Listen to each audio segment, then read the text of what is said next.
Gonna be Saturday morning, and as you figured out by now, we're gonna get this car scaled. Now, John said we don't need to do this. I believe he said that it shouldn't have changed much, that we should be good to go.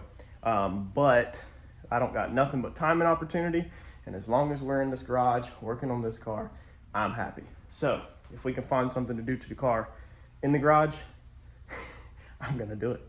So let's scale and plot this car out and see where we're at on it.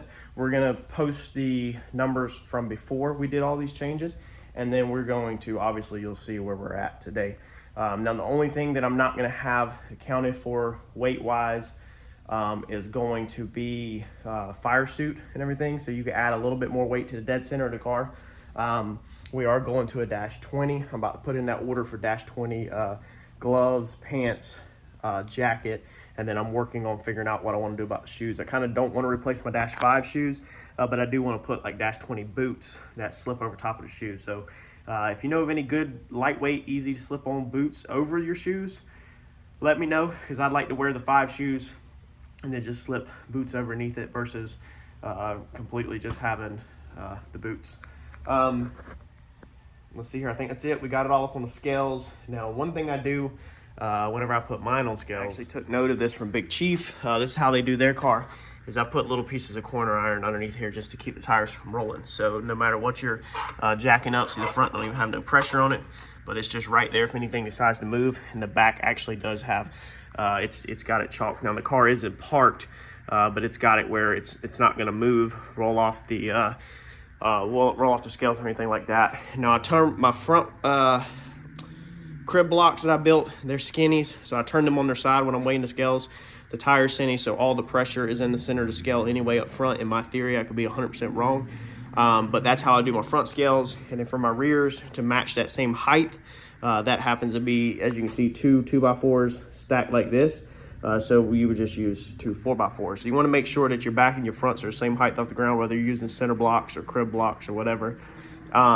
Using my crib blocks in the normal form may be the same issue as you. I have a little bit of problem getting them on and off. So when these are laid on their side, the height of them plus the scales, I have a little bit more difficulty with my jack setup, getting it on and off. It's just a touch too high, which is a little uncomfortable. So I do a different method when I'm weighing mine. Now when we did at Randy's shop, I purposely gave him pointers to set up. I had Donald built him some crib blocks, and he can lift his up on the post lift and sit his down. So scaling a car at Randy's shop with a post lift is absolutely amazing, because you got these taller crib blocks that you could just sit the car straight down on. It's super easy. But I didn't feel like taking the car out of here. As you can see, we just had a storm roll through here, and I just didn't feel like dealing with all this water and rain this weekend and everything. So I need to actually stack 5 more gallons in the trunk. I only have 5 gallons of methanol currently in the fuel cell, so I need to get 5 more gallons right here on the center of the fuel cell. We'll take one of our VP jugs. This has our X85L in there. I need to pour that back in the 55-gallon drum and empty that today. and get ready to go get some methanol this week, more methanol. But we're gonna probably always race this thing with about 10 gallons in here, just to have some more back weight. So let's go ahead and lay another 5 gallons of fuel just up there on top, since we obviously, I don't think it's a good idea to put X85 in mixed in with methanol. So let's turn this guy on, and we zeroed everything out earlier. So look at our percentages.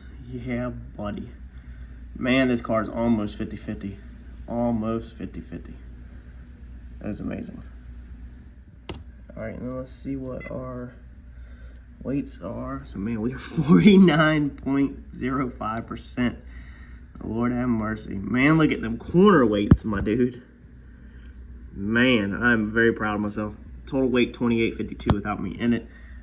Let's climb in the car and see how much that changes, what that changes to. Let's try to slide this up a little. All right, let's get settled in here. Let's see what we got. So with me in the car, we just did tip 3,000 pounds. 3,046. Now we are with way more weight on us than we had this car originally, but we are still 51.60%. And them corner weights are still really good. That's awesome. So I'm gonna go ahead and post the old weight right now versus the new stuff. And surprisingly, it literally don't even seem right, because the numbers are ridiculously close. I'll also post it with 5 gallons. I just took the 5 gallons off the back, and that's what we measured on last time, was with 5 gallons in the fuel cell. So we'll compare the two, the old weight versus new weight with only 5 gallons. So as you can see, that just, man, it don't even seem right, because when we originally brought this car out and we scaled it, we had the steel hood up front, we had radiator up front, we had intercooler up front, we had the intercooler piping up front, and since then we have lost the steel hood, we have lost the radiator, we have lost the intercooler, we have lost like 6 inches of that thick engine limiter bar, and we haven't hung anything on the nose besides a water pump, some water lines. We did put water lines on there, and that is a little bit more weight on the right side of the car. The hoses being full of that water, there's more weight on the car now with the water. And what else did we change? That's it. On the nose, we lost half the intercooler piping, and on the rear, we hung the radiator, the fan, a bigger, heavier fan. The transcooler was already back there, fire bottle was already back there. The battery we moved off of hanging on the very far back, and we moved it forward behind the back seat. But man, you would think that we would have lost a little bit more weight overall. But I guess we didn't really take nothing off the car hardly, we just kind of moved it around.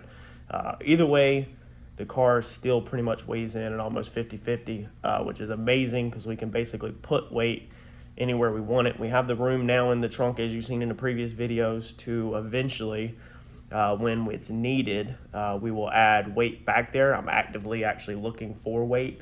The weight pucks, I want like a couple of 45-pound pucks. So I'm looking on Marketplace all the time. I'm gonna start trying to collect weight pucks. It seems like it's hard to find them things under $1 a pound, and I really am not trying to pay $1 a pound. So I'm actively looking for deals. But yeah, that's what we weigh in at, if anybody's wondering. So I shot John the weights and the pictures, but I mean, clearly there's no reason to change nothing. The car was working like it was supposed to. The car was going straight. I never had to steer this car at all. I don't have to wheel this car. It just goes straight as arrow every single time. I don't have to adjust it. I don't have to correct it. I don't have to do nothing but put this thing on autopilot and drive it. And yeah, that's it. So there you go. That's the weights, if anybody's been wondering.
Got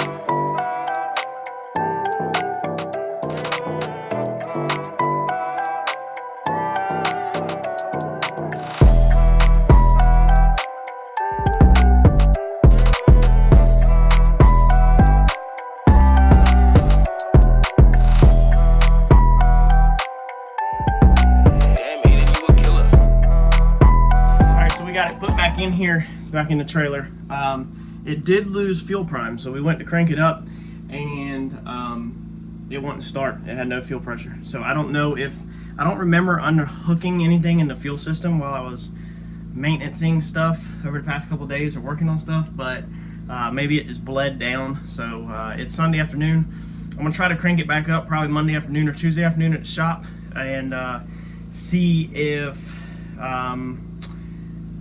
it's lost fuel pressure again from sitting. I did cut it off and then cut it back on, and it fired right back up. And I did forget to tighten the bolts or the set screws in the mandrel. So when I first went down there to see what the problem was, the mandrel was sliding in and out. The set screws were not tightened, so I don't know if that caused it to slip out, where it the belt was really loose when I first grabbed my hands on this. I don't know if the belt was just jumping across the teeth. It don't really seem right, but I'm not 100% sure what's going on right now at this time. I definitely gonna have to try to fire it up again 1 or 2 more times this week and see if it loses fuel pressure again. If it loses fuel pressure again, we'll have to see why it's losing the pressure while it's sitting, and see what we can do from there. If it has something to do with the surge tank, then we could possibly put a surge tank up front, but the fuel pump is staying with there's fuel in the pump at all times, because the fuel cell in the rear gravity feeds up to the pump, so the pump is full of fuel at all times. Like it never doesn't have fuel in it. So, and I've had fuel in the fuel cell all week, so I don't know what's going on right now. We'll see. Hopefully we don't have issues, and hopefully it was just a fluke, or maybe if it sits for like a week, then maybe it loses prime, which is not the end of the world. So let's close this thing up and let's move forward.